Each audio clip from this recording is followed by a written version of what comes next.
So I'm going to be going through a quick history about these, talking about them, eating them, making them into like a little biscuit, each of these, unleavened as it would have been. And then I'm going to basically give you a run through of all of the different grains that were used during the Neolithic time in Europe and some other places. Firstly, this one is Emmer, this is Einkorn, this is barley, and this one is rye. Einkorn and Emmer tend to seem to be older, and these two tend to be newer, so I'm kind of going this way towards more modern, more domesticated, more wild. Emmer is about 15,000 years old as the earliest that we've found it. Of course, it could have been grown 30,000 years ago at the beginning of the Neolithic and the Fertile Crescent. And people began planting Emmer in northern Israel before they even invented pottery. That's how old Emmer is. So it was basically planted in the Fertile Crescent. You could find it in Syria as well, and people would just grow this as just a crop to make unleavened bread with. Very similar story for Einkorn, which we do actually have evidence of 30,000 years ago, which makes it the oldest with proof, and this could be found in modern-day Syria. Barley, which is 70% today used for animal feed. 30% is used for beers and edible products, but surprisingly, even though we don't seem to use it very much for food, for us at least, it's the fourth most used crop in the whole world. And the earliest barley was essentially residue from early barley has been found 23,000 years old on some grinding stones. And so we know that barley is also really ancient, probably equal to these two, probably all around 30,000 years ago is the age of all of these. Now, rye, on the other hand, they debate, scientists, whether or not that it's 13,000 years from radiocarbon dating that they received, or if that might have been a little bit skewed. But the only true accurate record of rye being used is from the Bronze Age in Europe. So that was roughly about 1,800 years ago. So as far as compared to these three, rye is the newest that was used.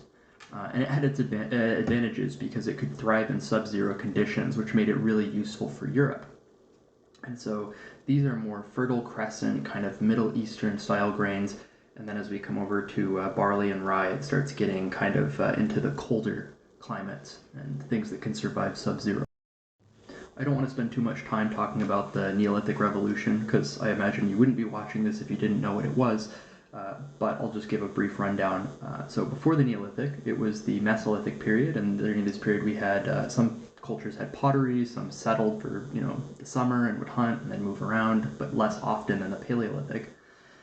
And when we entered the Neolithic, we began learning that if you plant food in one area, then you could actually ration it out throughout the winter and you wouldn't have to move with the food. And that would save you a lot of time, which allowed you to make art, culture, history, and writing systems, mathematics, and pretty much society as we know today is based on the fact that we can continue to build off of what our ancestors left behind for us and make something huge, like the city of Jericho or any of the Mesopotamian cultures or Indus River Valley civilizations. However, nowadays, though we aren't necessarily in the Neolithic because we have metals now, which is what separates the Neolithic from now, starting at the Copper Age, during the Neolithic, they would have eaten something kind of like these different grains that haven't really changed too much since the time of their domestication. But nowadays, we use corn, which has been drastically changed from its original state. This is what the original plant looked like, and kind of went somewhere in the middle with these smaller things. And when Europeans got to it, we made it this ginormous yellow, thing that's full of sugar. And so we don't really know what real corn tastes like. And we also use wheat too. And the wheat that we use looks like this, but it came from something that looked more like that. So by being able to use these and turn them into a biscuit, it's unleavened, I will get kind of a glimpse into what Neolithic people would have eaten and rationed their food with, and what would have staved off starvation, essentially, and why they could stay in one area. And I think I'll be able to get something mostly similar to what the flavor would have been of the plants that they were eating. Here's the rye, and it's roughly the consistency that I would imagine they would probably get it to. I don't imagine they would grind this down to a ridiculously fine powder, but it is pretty fine. And so I'm just going to add some water to it and see how we can make some unleavened bread. So this is our rye biscuit, and looks pretty primitive because it's just water and rye, crushed rye berries. So this is about as primitive as you get, but this is kind of what they would eat. I mean, we know that they'd make breads and stuff. Maybe they would have used salt, unless they were really far inland, but that was really expensive. So I don't think they would have added much more to it than just what it is here. And so I'm going to make a little X on it, like that. And I'm going to go put it in, I think I'm going to do it in a pan, because it's just too small to heat the whole oven up just for this. Here I have my rye bread, unleavened, no salt, because that would have been expensive. So this is just sustenance here. This is boring carbohydrates. And first I'm going to try and break open or break off just a piece. See what it's like.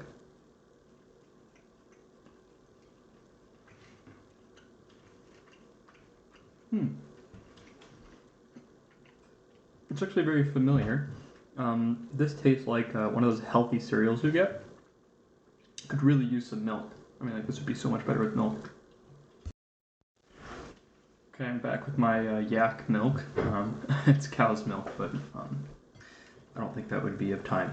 So, yeah, I guess I'll break it in half, and definitely edible.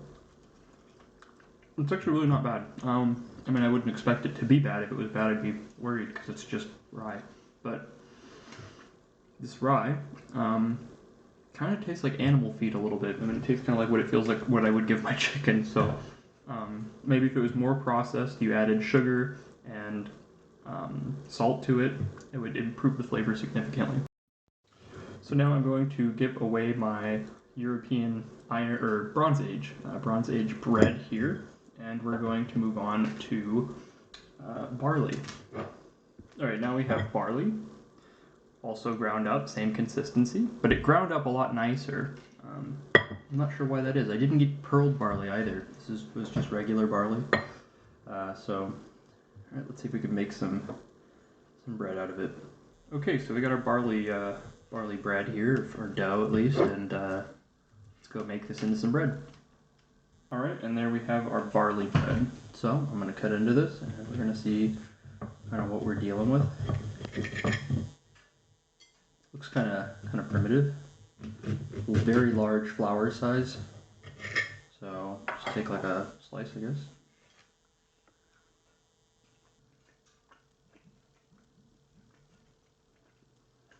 I like this more than the Iron Age, the rye bread.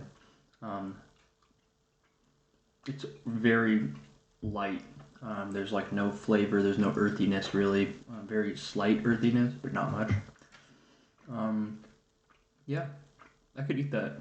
You know what I mean? Like, probably not like this, but I would want to use this in a bread. And I really like rye bread, dark rye Russian bread or pumpernickel, but the flavor difference is pretty huge between these two.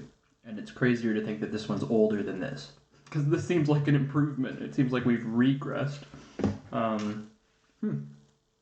Yeah, it's got a very starchy feel to it.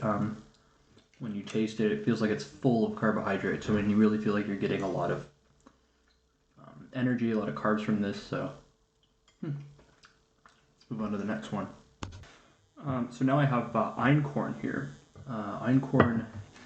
This smelled different to me when I was grinding it. It smells like banana, which is really weird. Yeah. Unmistakably banana. I mean, it smells like banana, and I am using the exact same equipment, the same grinder, everything. This was before I even put it in the bowl. Every bowl has been thoroughly washed. It smells like banana. It also has a strange taste, the flour itself. It like tastes like banana in your mouth. This is really odd. I don't know why I'm getting this. Well, I'm going to try and make it into some bread and start adding some water. Oh, this is really a soft dough. I mean, this stuff acts like how bread acts after it's been sitting with yeast, you know? And the gluten breaks down. I mean, it's like really, really soft. Very pleasant to touch. So, we have our Einkorn bread here. And I'm going to take this and we're going to go cook it.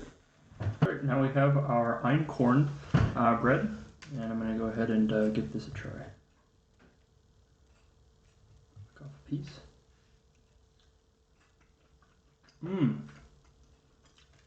Oh my gosh. Why aren't we using this? This is really good. This is better than the barley and the rye, both of those. In comparison,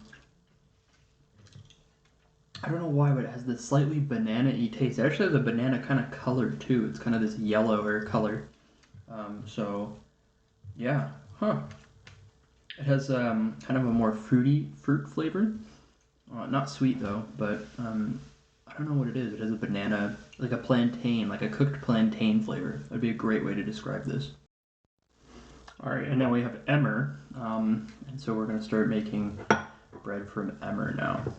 And this will be our last bread. All right, we have our Emmer, and now we're going to go cook it. Lastly, we have our Emmer, and this is more like a flat bread kind of thing. So I'm going to try this now.